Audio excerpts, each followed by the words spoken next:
Hello and welcome to Eavesdropping at the Movies. I'm Mike. And I'm José. And today we've seen Final Destination Bloodlines, the 6th in the Final Destination series, which I'm surprised is actually only 6. It's been going since the year 2000. This is the series in which death comes after people, and a premonition starts off every film. You see a lot of people die in some catastrophic accident. The classic one that everyone remembers is, I think, Final Destination 2, where a logging truck, the logs come apart and kill everyone on the motorway. But it's always revealed that this was just a vision, and then the person who had the vision gets everyone to safety. We avoid it. No one dies, but death is annoyed that you've ruined his plans. You were supposed to die, so for the rest of the film, he takes you down in the order you were supposed to die. And the deaths occur with these kind of Heath Robinson, Rube Goldberg setups, where it's not as simple as, you know, you have a car accident. It's something leads to the car accident, something leads to the thing that leads to the car accident. Things fall into place, and the films are constantly teasing what's going to happen, you know, how are things falling into place. There are shots of, someone breaks a glass. Is the shard of glass going to be a problem? What's going to happen then? The films really captured people for that reason. So this is the 6th. I've seen at least, I think, 3 of them. I'm sure I've seen the first 2, and they did a couple in 3D, and I've definitely seen at least one of those. Have you seen any Final Destinations before this? I don't think so. This is your first? Yeah. How did you find... spoilers, of course, will be coming up. Yeah. How did you find it? I mean, I must say, I really hated it. And I feel worse than that. So, you know, the first scene, the premonition scene, I kind of liked, and it had a kind of style, and I didn't quite know where it was going, and, you know, so I enjoyed it. But as the film unrolled, I found it absolutely sadistic. I think it's like the product of a sick culture, actually, you know, and definitely of a sick mind. Yeah, because the whole thing is really designed for cruelty, right? It's kind of, you know, to get people off on these people's gruesome deaths. That is the payoff in the film. And it has no other payoff that I could detect. So it's not like vampire films that are about other things, that are about sublimated sex, and it's not like other films that are about religious fears of the afterlife or whatever. You know, I mean, this is pure sadism. And it's pure sadism aimed at a particular group of people. So, for example, I thought the worst death was the death of the guy who worked in the tattoo parlor who was doing the piercings, right? And it was almost like a disdain for that kind of person, really, I felt.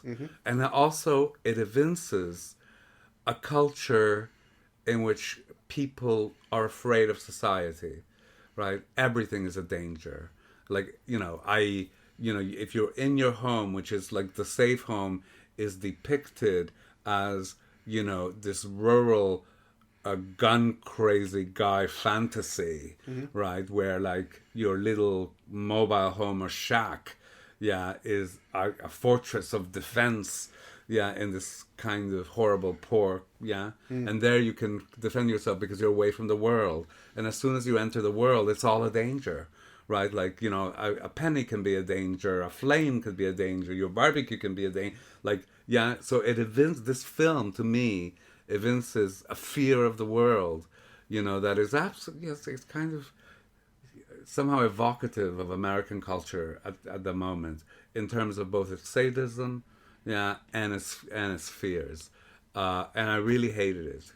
There's no other way. I mean, it scared me in the most unpleasant way. Like, I just found it gruesome.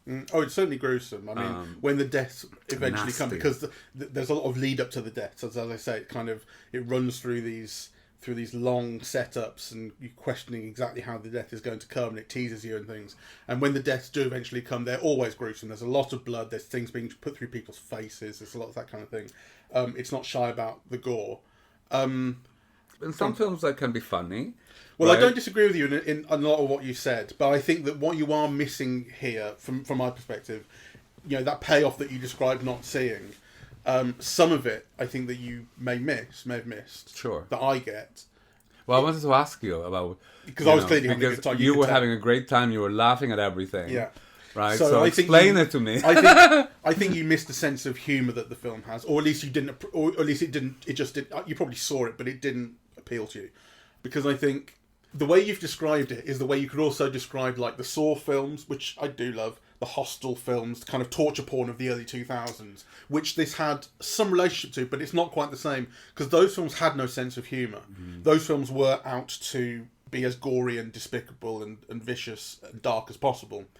And what the Final Destination films have always had, and this one has, I think, in buckets, is a huge degree of irony and knowingness about it. You know, so for instance, I can't think maybe of an exact example, but you know, when you see something happen, like the penny starts rolling, someone drops a penny, it starts rolling, the camera's focused on it, where's it going to go?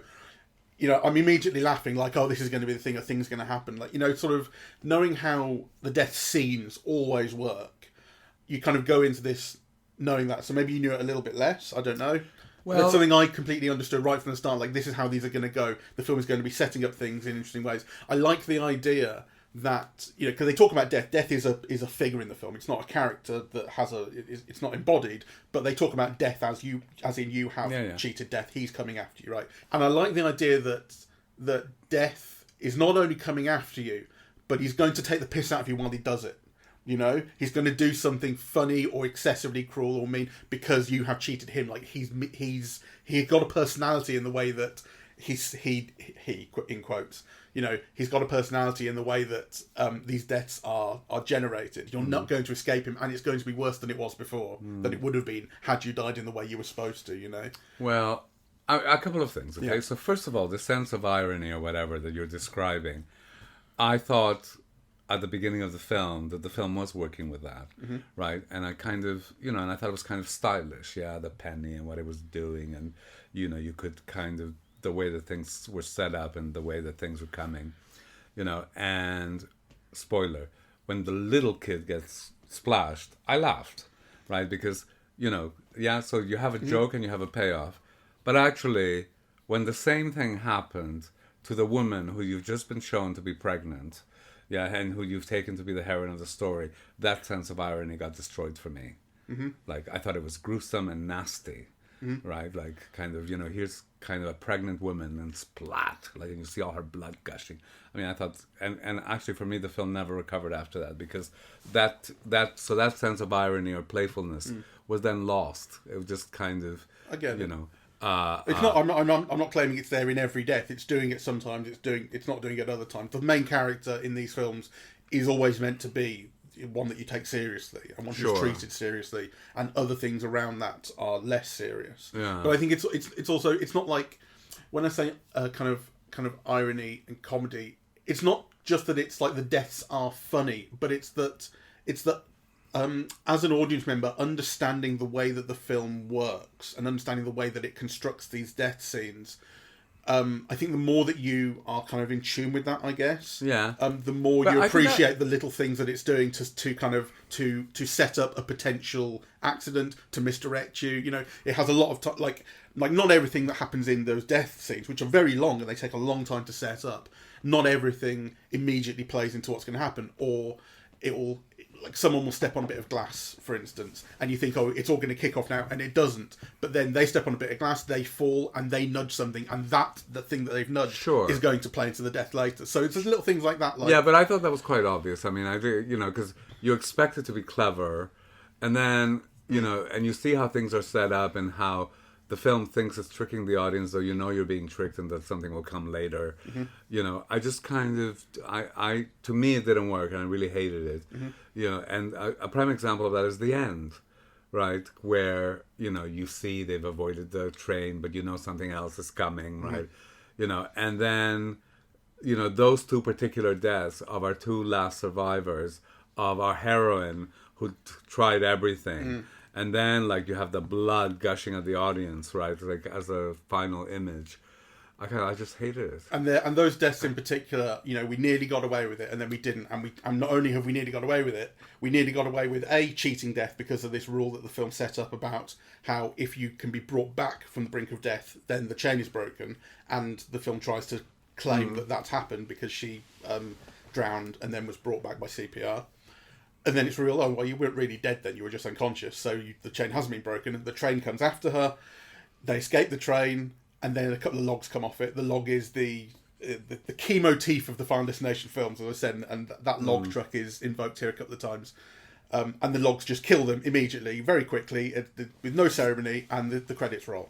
And that's like, I don't remember how other Final Destination films end. I don't remember them in great detail. Maybe they end in a similar way, where it's like, we've had, the joke of that is, we've had so many elaborate deaths that took so much work, and this one is just log to the head, So, again, there's a joke in it, and that maybe is not for you. It didn't quite work for me, but I appreciated the way it was, changing up the formula right for the end. But, let's kind of track back a little bit. So, so what is it about a film where, the main audience pleasure, or the expected audience pleasure, is just finding different ways of really torturing and gruesomely killing a bunch of people?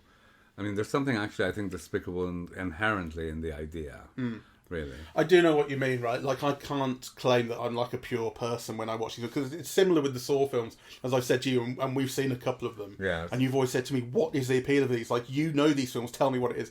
And I always say, like, I want to see the traps, I want to see what they've come up with that's new. And here, it's I want to see what the design is of the death, how it's going to work out. And I do think that these films, to an extent, and probably every film where you're kind of enjoying people's deaths, relies on sort of not liking the characters or seeing them as having a comeuppance worth having. Yes. So that's definitely something you see with the tattooed guy, because he's so flippant and that kind of thing. It's definitely something that you see with the little kid who gets crushed by the piano. I mean, when the piano goes through the window, I laughed at that. So, but not only that, when the piano goes through the window, and then you see the kid on the ground floor escaping, and you put two together immediately, I went, yes! Like, out loud in the cinema, because, like, this is what I want, right? I needed that kid to die because he'd been such a little prick. Yeah, but 90% of the deaths weren't like that. Like, they were about nice people and decent people. That's also true. I think that... And there's something that's just very entertaining about knowing exactly that this thing has a process it's going to go through. You are going to be got eventually. There's no escape, so and it's quite good fun to see people sort of scrabbling around, or either scrabbling around trying to get away from it, or being completely oblivious to it and seeing the thing play like in the garden, in the picnic sort of not picnic, but the barbecue scene where the whole family's together. Like, no one is taking it seriously at that point, and you're just enjoying what's going to play out here. I also think it's just, people sometimes describe horror films as kind of roller coasters in the way that, like, you think you're going to die but you don't, and the joy is that you experience something close to it and got away. And it is just that, I do appreciate what you're saying about a horrible culture that kind of revels in this sort of thing. But I also think that, from my perspective, I would rather see this on a cinema screen than in real life. And on cinema screen, I can really enjoy it. It is only a film. Well... Yeah, but I mean, in a way, I don't care about that, because the way that and I have gotten to appreciate some other horror films. It's not my favorite genre, though I think in the last few years it's been the most interesting genre. So it's not that I'm closed off to it or whatever, but I found this a particularly nasty piece of work, actually. I get you. And it does reveal something to me about American culture. Because, there's that moment where they think that they've cheated death. Right, and they walk down the street, and all of a sudden everything's calm, and you could have a normal life, and and just as you think that the world is a safe place, all the dangers are revealed again. And actually, this view of the world as devoid of fun, as every fun element being a threat to you, as every other person being a threat to you. I mean, it's just a nasty kind of MAGA view of the world. It really is. Don't you think? I sort of know what you mean, although you'd have to sort of slightly contend with the fact that it was doing it in the year 2000 as well. Like, this series has been going for a long time. It's not a new idea that has only just been come up with. Well, it might be... maybe a long-standing kind of idea. Maybe that view of the world has now become more mainstream. Yeah, but it is a film for which the world is a danger to humans, right?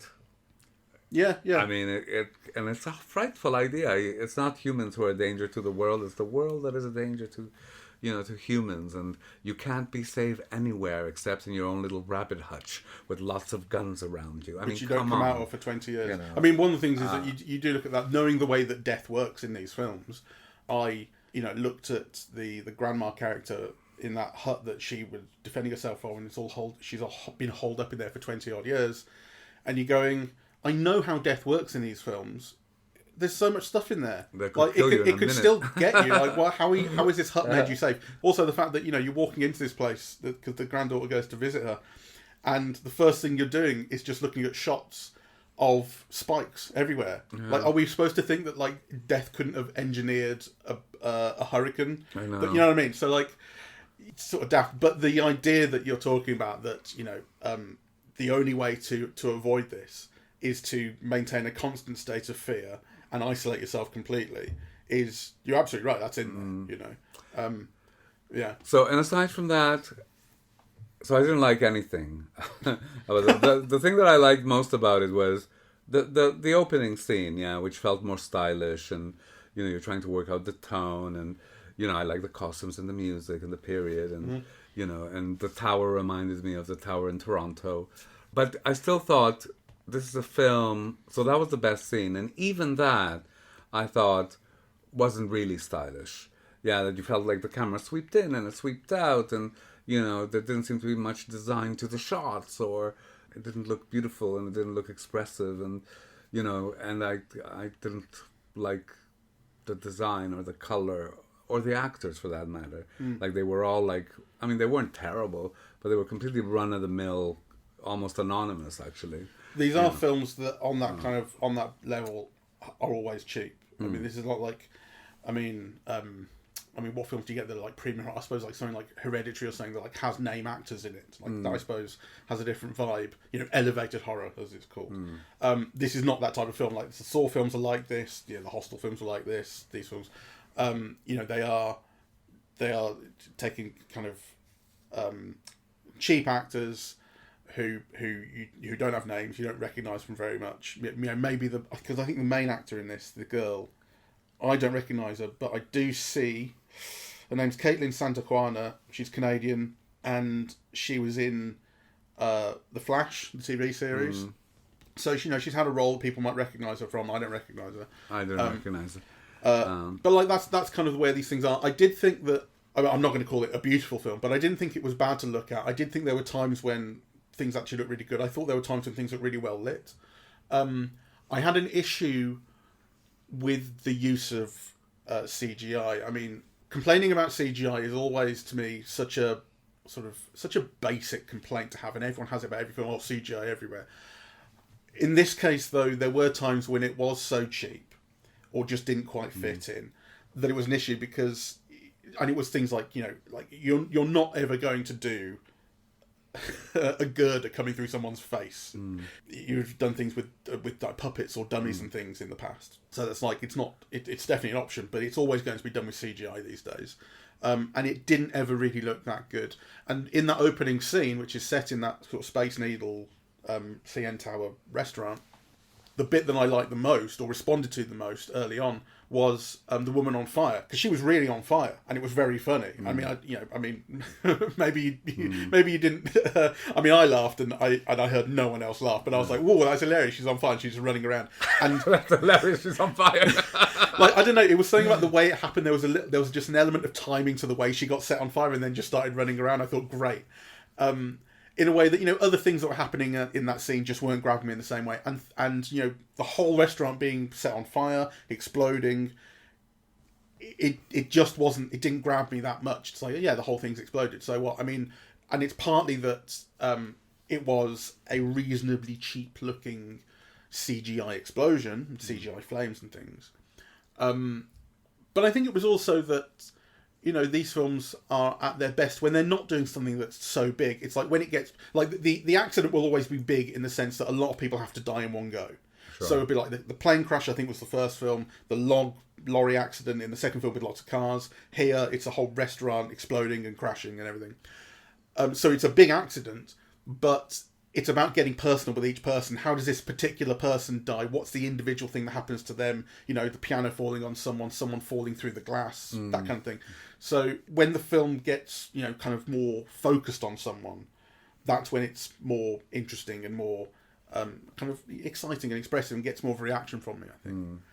It's probably worth mentioning that we saw this with Jen and she is quite an anxious person at times.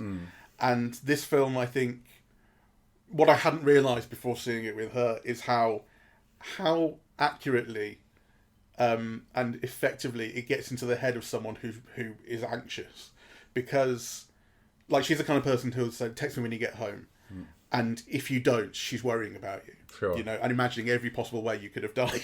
And she was saying, like, this film is inside my head. Like, that's like, if you want to know what inside my head is like, you just got to watch Final Destination Bloodlines. So I think that's coming because she was just like sort of nails digging into me and stuff during the film, like, and it was great fun because that's where you should be watching a horror movie. It's with a girl just like absolutely terrified, digging her nails into you. Like, it heightens the experience for one thing. It's great to be watching a film like that, but also I think, you know, when you talk about the kind of fears that the film is evoking, I think you're right about the kind of societal fears of, you know, we just need to hide from the world. The world is a scary place, and if you're better off just shutting yourself in, but also the very personal aspect of someone who suffers from a kind of particular way of their head working. I think this film does an extremely good job of accentuating that and making the experience terrible for them. Yes, well, yeah, well, it made the... For me, it's incredibly exciting to do that. I love, you know, but I don't have that problem. I think I'm a bit of an anxious person as well, and I hated watching the films. I don't think it was maybe because of that. I just found it like really unpleasant in a way that I don't necessarily find other horror films. Do you think there's a way in which a film that had this kind of idea could be made enjoyable for you? Yes. I mean, I think so. One of the things that you're appreciating, which I don't, and I look for it, and I would appreciate it if I thought it better, was the width with which each of the deaths played out, right? Which you see the pattern at the beginning, and the film kind of follows that pattern throughout. Yeah, it kind of sets something up. The spring, in the food machine, the vending machine, in the vending machine, and so on. But then you expect it to be wittier and more elegant and funnier and sharper and so on, and it just isn't really. Like, you see it coming, you know, but kind of you don't think it's a particularly brilliant idea. You see it coming, and then it isn't done particularly well. Mind you, there was a little added bit of funk on that, which was that once it kills him and goes into his head, it screws into his head because it's still being attracted by the magnet. I saw that, but no, again, that wasn't for you. No. And this Lubitsch idea of a topper, that you have one joke and then you think, how can they top it? And they top it with another, and they top it. This is what this particular film tried to do with the piercings, right? You know, first the nose, then the tit rings, then the Prince Albert and the cock, right? Like, and you just think, my God, how we've fallen, right? Like, Lubitsch would not have done this. To go from this type of joke to like the cock ring is the punchline, right? Everyone should get their own version of a Lubitsch joke. It was, I thought, terrible. I found it really funny. Well, there you go. I did, because I knew that piercings were going to go, you know, and there was one shot in particular where the piercing was lit just so that you knew this was because the MRI machine is going to attract all this stuff, and then I didn't see him having nipple piercings, so that was quite funny when those show up through his shirt, and then of course I didn't then see the Prince Albert coming, but then it was, and you thought, oh, this is great. This is exactly what I want. Well, I thought it was kind of tasteless and crude and terrible. That is what I want. Presumably it's what a lot of people want because the film is very popular. But I think actually that is also a commentary on the culture that makes it, really. Yeah. Yeah, kind of. This is today's equivalent of sophisticated comedy. One thing that was not tasteless was the use of Tony Todd, who I think is best known for playing Candyman, and in these films he's a kind of, I think he's been in at least the first two. I think he's kind of come back for this one, and he's like, there is a sort of overall story that connects these films over time, but it's not that important. But you know, he comes back as someone who was in it. So the idea of this film in particular is that it's set initially in the 1950s at the opening of this restaurant at the top of the tower, and that is avoided. But so many people were supposed to die in this but didn't, that death takes so long to get round to murdering them all that they start families. And so now we're 2 generations down with the woman's granddaughter. So these people have to die as well, because even though they weren't there at the time, they were people who should never have been born. So a lot of people are here. So we move from then to the modern day, and Tony Todd's character was a little boy at this, and he's now a very old man. And he plays a kind of, you know, he has a kind of sage aspect to him because he knows what's going on. And he says, you know, I was the last to die in the vision. So you guys have to all come first. That's the way death's working. It's like a royal lineage. You guys come first, and then once you all die, then I'll die. And I'm gonna enjoy the rest of my days, and that'll be nice and everything. And I thought what was going to happen was after we saw the whole family die, in the credits, we would get a scene where Tony Todd's character would die. And I thought it would be like an ironic, funny, like, he'll just die peacefully in his sleep, and wouldn't that be a nice way to go? But actually what happened was in the middle of the credits, it said in memoriam Tony Todd, and he is actually dead. So I think they may have had that idea, and then they didn't because Tony Todd has passed away in real life. Yes. So that's not tasteless. Cheated. So on top of this being such a crude and horrible film, you were cheated of the code. I was cheated of that joke, which I think it probably would have done otherwise. But that wasn't tasteless, right? They said, you know. Well, yes. Yeah. Anyway, I will not be seeing the rest next one, even though I understand this is a huge success. You know. Yeah, I've got the box office for various films here. So we look at the budgets first. 23 million, 26, 25, 40, 40. That's when it went 3D. And this one's 50 million in terms of budget. And box office worldwide, 112, 90, 118, 186. That's 3D. 157, 3D. And this one so far, 102 million, which is twice its box office. So they are successful but films. it's opening week, isn't it? It's just opened. Yeah. And I think it's like the best reviewed one of the lot, or maybe since Final Destination 2. God, it's going very well. People kind of miss it. I mean, what years did they come out? Right, 2000, 2003, 2006, 2009, 2011. So that's 5 films in 11 years, one every couple of years, and then it's been a 14-year wait till this one. So it's a big. It's a new generation of people watching it as well. It has that vibe, right? Yeah. Well, I hated it. Well, on the basis of the success of this one, they will be making more of them. I'm sort of, in a sense, I suppose I'm slightly surprised because horror films of this ilk, you know, the kind of the franchise types, I don't tend to have budgets of this kind of scale, but I think it's probably the stunt stuff and the size of those death scenes that manufacture that also, mean that. How much did it cost? Sorry, again, this one. This one 50. Well, you know, 50 million today is probably like 25 million from 14 years ago. True, there is that. You know, but you know, if you look at like the Saw films, they're probably operating on the first one was probably operating on about 25 quid, and then from then on it's like 10 million, 50 million maybe. Like those are extremely cheap because they don't have the level of orchestration of stunts and that kind of thing that these films do. But I mean, that's the thing about franchise horror like this is. It is extremely profitable because the budgets are so low and they are very popular when they go well. Sure. You know. And they have a big afterlife. Yeah. Well, I hated it. I had a wonderful time. Yeah. I found it unpleasurable. Like, you know, I didn't like being scared that way. And yeah, so the scares didn't really work on me in a pleasurable. They worked. You know, I did find it gory and gruesome and horrible. Yeah, no, I saw you reacting. Yeah. But it wasn't happy reacting. Yeah. But I also thought that there was a nastiness to the whole project that I didn't like. Yeah, it kind of leaves a sour aftertaste in your mouth, really. It's nasty about people in the world and, you know, and it's kind of a vehicle for ideas I don't support. When are we going to find that nice, happy, positive horror series you're looking for? Well, you know, Interview with the Vampire was like that, wasn't it? Yeah, it was. Is that a whole series? Well, it was a series of books. Yeah. I'm not sure if it was a series of films, though. You know, it was a film and then it was a television show and so on. So it has that kind of. I know what you mean, but I'm kind of wondering whether True Blood. Well, I'm just kind of wondering whether films like this that have this long series and many installments and they're cheap. Dracula. Well. That hasn't got a series like a Saw series, you know. Like, there are lots of Dracula films, but well, you're trying to be very specific. Well, I am being specific because I'm saying that I think this is a particular kind of series. Well, I think it's a particular kind of horror. Yeah, but I wonder whether, by its nature, because it requires many, many deaths, lots of excuses for people to die in more and more ways, I wonder whether just by its nature, it will never be something that you see eye to eye with. Maybe, I mean, but there were other films. Like, what was the one in which you had to kill your neighbors? You had one night where you could kill your neighbors. The Purge. Yeah, I mean, I like the Purge films. What was the one where they kill the business manager who denied mortgages. That was a Saw films, I think. No, I don't think that was a Saw film. Oh, that was a Sam Raimi film.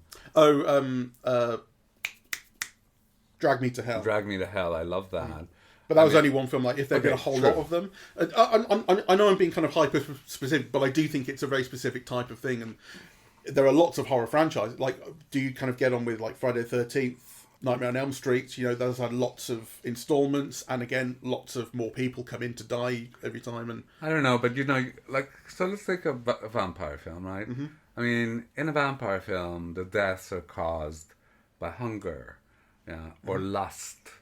Or you know, or revenge, right? And it has kind of ideas of what is life and what is death, and kind of, you know, so they could be like really sexy or really violent, or but these are just nasty and brutish, like no, yeah. So I mean, so it's not to like slam horror or whatever. I just think, to me, this was a particularly unpleasant experience. Yeah, fair enough. And I'm not going to try and argue out of that. No. Your experience is your experience, and that's great. I think it'd be interesting. Like, I think there probably is room for something like a similar series that doesn't require that level of like callousness or something like that. With the people, the way it treats its people, that kind of thing. I mean, I think kind of, you know, what you were saying was really interesting, because I think it also has something to do with, you know, those views on comedy, right? Like how if you're just poking fun at the downtrodden, then you're just a bully, really. You know? Yeah, like punching up and punching down. Yeah, idea. Exactly, right? And I think there's something, I'm not maybe articulating it very well, but there's something about that in this film as well. Well, that is something that horror did do things with, particularly around the time of the financial crisis. I don't know that Final Destination did. I haven't seen all of them. I don't know if it ever, did that kind of thing. But Saw certainly did, where it was, instead of it just being whoever, and very often, you know, kind of like it was drug addicts who were getting, because the idea in Saw was like that the jigsaw killer was, making you pay for your sins and giving you the opportunity to absolve yourself of them by sacrificing an arm or whatever. So very often it was like a drug addict or someone who eats too much, or someone who is, and that is kind of punching down on someone who really needs sort of more support than being trapped in a death machine. But then it got to Saw 5 or 6, and it was like the financial crisis had happened in real life, and the films did take that on, and it was like, how are we going to do a business manager or I think it was a healthcare, like, insurance person who was turning down healthcare, and we're going to teach him a lesson about it. And so it was like, this is the punching up version, you know. So it's definitely possible. They have done that. It's not typically what's done though. It was a change in how that worked, you know. Just like who they were picking, it changed at that time, and it was very much in response to real life events, and you know, and in this film we're not punching up on anyone. Right. Okay, so I don't recommend it, and Mike does. I think it's the gist of... Fantastic. If you want to see a kid die who really fucking deserves it. Yes, but if you also want to see lots of other people die very gruesome deaths who don't at all deserve it, this is the film for you. Exactly. Highly recommended. Thank you all very much for listening or eavesdropping at the movies, and we are on Apple Podcasts, Audible, Spotify, SoundCloud, YouTube, and YouTube Music. On social media, we're on Facebook and Twitter at Eavesdrop Movies, and Blue Sky, eavesdropping.bsky.social, and the website is eavesdroppingatthemovies.com. Thank you very much. Bye-bye. Bye-bye.